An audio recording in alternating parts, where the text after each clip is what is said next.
When I was 11 years old during the missiles of October. It was a horrifying time for America because it was a very real possibility of nuclear war between the United States and Russia with the missiles in Cuba. Right. And for a period of several days, I can remember the adults in my life were so scared. I remember people crying, adults crying, and I was 11. You didn't know why. I didn't really have a handle on it. We had a teacher, I had a 6th grade teacher who talked about it. And I guess I don't remember what he said, but I guess he was very good because I have this sense now that he helped me to understand, but certainly not to relax, not to feel better about the world or having a future. How do you talk to kids about this sort of thing? Yeah, how do you talk to your kids about the situation with North Korea as to not scare them, or the chaos and terror that happened in Charlottesville, Virginia? And all this global warming that's being pounded into their heads. Harry Harrison Jr. is a parenting expert and the author of several best-selling parenting books, including Fearless Parenting, Raising a Child to Face the Adult World. He joins us now with some tips. Good morning, Harry. Good morning, guys. How you doing? Good. Really good. Glad to have you here because this is a very serious thing for everybody who has children under the, younger than teenage. Well, I'm glad you mentioned the Russian missile crisis because I was there too. And my mother was panicked. I mean, she had a car packed. We were going to either Montana or Mexico. Yeah, it was a decision to be made. I mean, my brother and sister and I were going, what is going on here? And it's one of those cases where parents, as you well know, can instill fear in their kids. Or they can instill a feeling of safety and security. And it just depends on how we react. And, if we act crazy, if we act like, God, the world's coming to an end, they're going to feel that. I remember my mother crying during that time, watching the TV news, and I would say, Mom, what's wrong? And she said, nothing, don't worry. What does that mean? It means your mother is insane or something. Something's coming down the drain. It's one of two choices. And if parents would just kind of take a step back and teenage years, let's put those off. But the young kids, what we're talking about, they read our feelings. They hear the news. They hear apocalyptic news, but they don't know what it means. What does a 4-year-old know what a missile means? What does a 5-year-old know anything about climate change? I mean, so we can either put fear into our kids' hearts, or we can make home and make the world to be a safe and loving place. If we concentrate on what's good and wonderful about life, we concentrate on loving our kids and teaching them love. We concentrate on there's a God and we can depend on Him totally. If they concentrate on passing love along, we can fill their minds with something besides fear and hate and worry. We can fill their minds with joy and love and peace. And if they come to us with, Dad, what are they talking about in this? What's this thing with Charlottesville? And we can explain, look, the world is a safe place. There are bad people in it, and let it go at that. This is something you don't have to worry about. But they're hearing all this bad stuff. They're talking to their friends or seeing it on social media. How can you just make it seem like we live? No, let's talk about the age. Now, if we're talking about teenagers, that's a whole other thing. The teenagers, they can handle kids are on the internet as young as 3 and 4 and 5 and 6, and they're seeing this. They're seeing. Well, that's what I'm saying. They're seeing this, but I don't think they're inhaling it. I don't think they totally know what they're looking at. But we can act scared about it, or we can give them the confidence that people, there's some good people, and I hate to tell kids there's bad people, but there's people in this world, and some disagree, and sometimes people get angry. We're talking with Harry Harrison Jr., parenting expert, author of several best-selling parenting books. Harry, do you bring this stuff up to your kids? Do you say, have a seat, I want to talk with you about something that's going on right now, or do you wait until they bring it up to you? That's a tremendous question, and I think that I'm in the camp of let's not introduce fear into our children's life until they ask about it. And if they say, Dad, what's going on in the world? I think we sit down and talk rationally to their age level. I mean, we don't want to tell them that the world is going to end in 24 hours because we don't know what North Korea is going to do. But to their age level, we can talk about events at a 50,000-foot level. Yes, there's. I just don't see how you can have this conversation with a 4-year-old. I have one. I just don't see it. How you can have a conversation with a 4-year-old that encompasses war in nuclear annihilation. When I think you more talk about there's people in this world that are bullies, and sometimes it never works out for them. So just don't worry about this. There's things that will happen, but you can't worry about everything you hear on the radio. Excuse me. You can't worry. You can't worry. That's all right. It's okay. We forgive you. Well, Harry, we appreciate your expertise this morning. Harry Harrison, Jr., parenting expert, author of the book Fearless Parenting, Raising a Child to Face the Adult World. Thank you, Mr. Harrison. We appreciate it.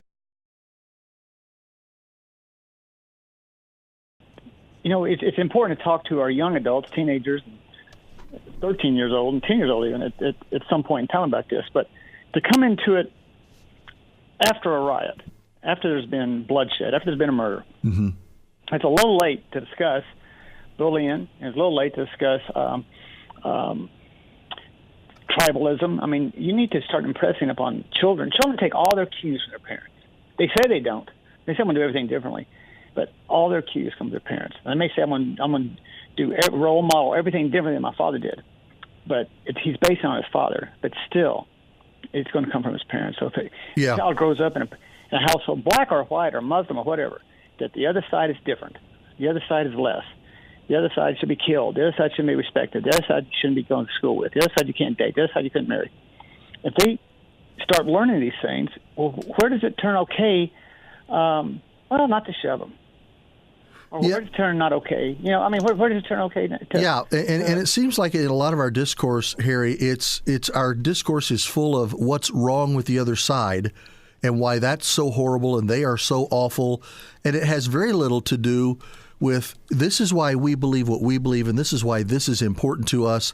And I think if we're not having those conversations with our kids, even in the midst of a Charlottesville or whatever it is that's going on, I think we miss great opportunities. And I think we choose to stop molding and shaping our kids. We miss staggering opportunities. You know, these are learning experiences that you know God can put in front of us. But we have to encourage our children to look at both sides. We have to encourage our children that we're encouraged to peacefully protest. When we start breaking windows and beating up people and stoning people and cops, and then when we take everything on the cops, we've lost our balance there. Yeah. And when we teach our kids that the police are nothing.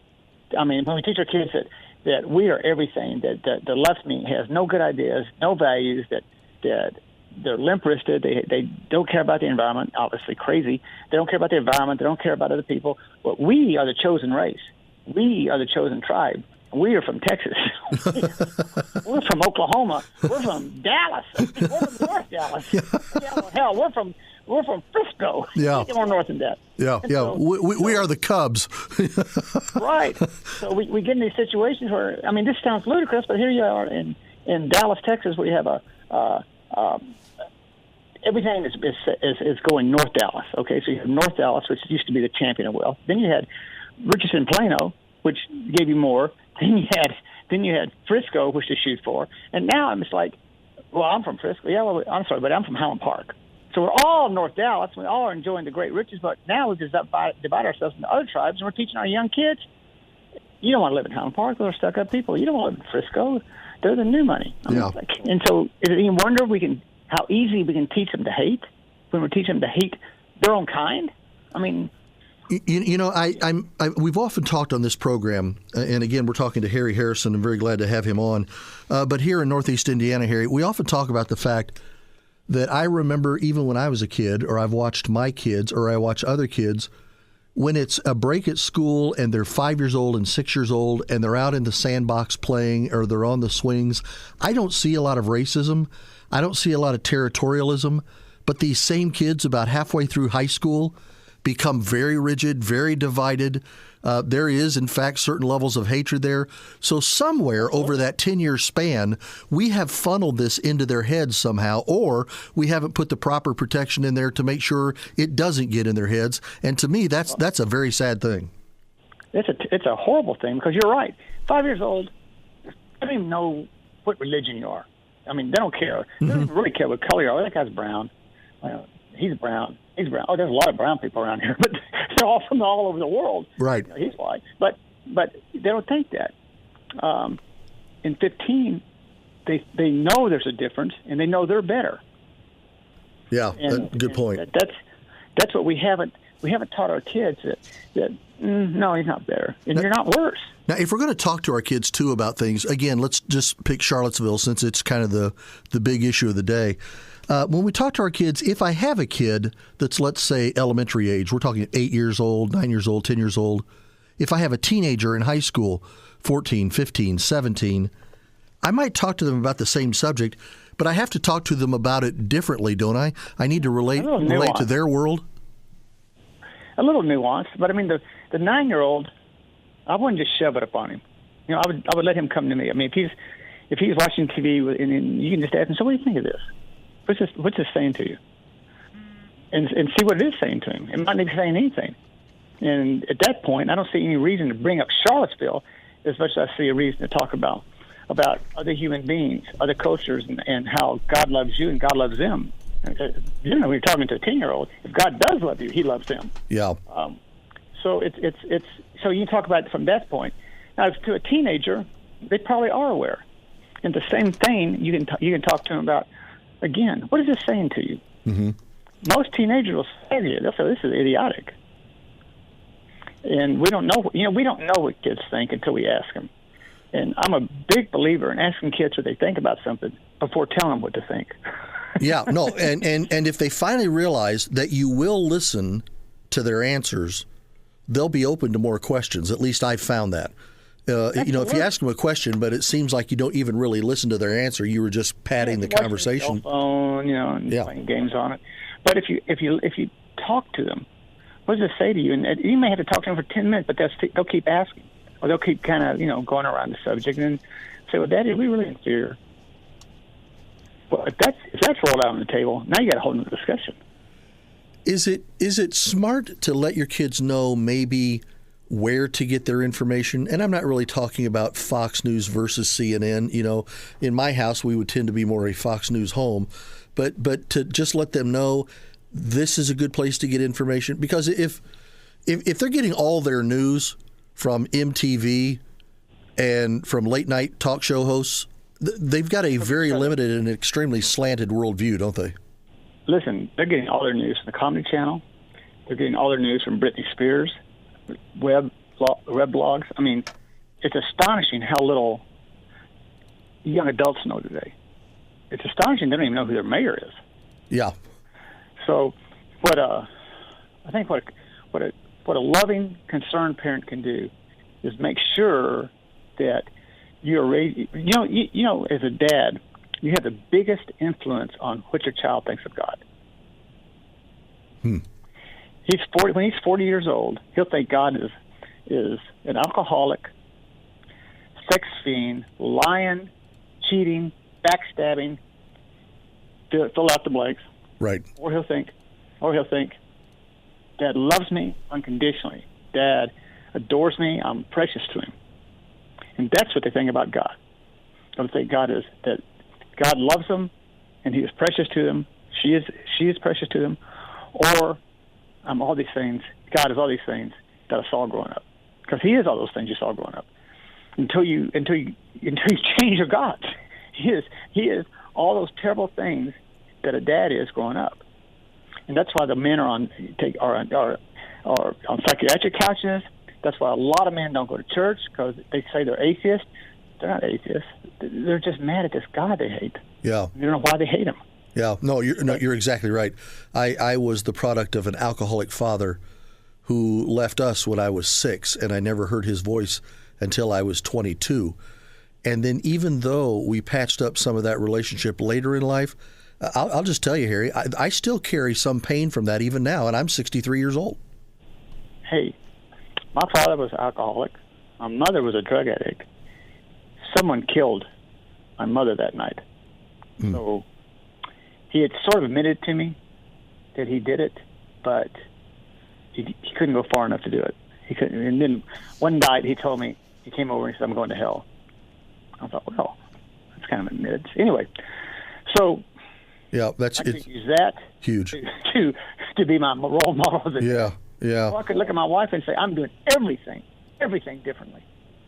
I can't tell you how many times I looked at, especially early in our children's lives, I would look at my wife sometimes and go, honey, be honest with me. Am I doing okay? Because I'd never really seen a good dad. So, I was really struggling to make sure I tried to present that to our kids. Well, if we talk to our stuff, and I'm just believing this, Harry, and we're talking to Harry Harrison, and I suggest you find him at fearlessparenting.com and get his book, Fearless Parenting, Raising a Child to Face This Adult World. But, Harry, if we talk our kids through whatever it is that's going on right now, maybe Charlottesville is impacting them because of the news, and maybe it's not. Maybe it's just a problem with a friend at school or because somebody beat them up for lunch money or whatever. But if we genuinely, truly sit down and talk them through those situations and really listen to them, and we're there for them, not trying to show them just what a cool dad I am, they're going to be more apt to bring me new problems everything faster, right? I mean, they won't hesitate. Right. If they know that they may not always be liked, but they'll always be loved. Yeah. And that's I remember a discussion my 10-year-old at the time, son had. He was 10 or 11. Let's say between 10 and 13. But he and his soccer team, mother spied him out walking the streets of town holding beer. So I called him the next morning. I said, the next morning, I said, so what? When he came home, I said, so what kind of fun y'all had last night? Oh, nothing. I said, really? Nothing? Nothing. I said, well, here's why you're grounded for 3 months. Yeah. I said, you told me one lie, that trying to escape yourself from other things you knew you shouldn't be doing. So you're grounded. Yeah. Everything goes. But because you deal with them openly and honestly, because you deal with them at the point of contact, that's what works. Unfortunately, the clock is against us, Harry. I do appreciate it. Sorry we had so much trouble phone-wise getting you on at the start of the interview. Glad we did talk. We'll link you on our website so people can find you at fearlessparenting.com and certainly get a hold of your book. But for your time today, Harry Harrison, thank you very much, sir. I appreciate it. Thank you.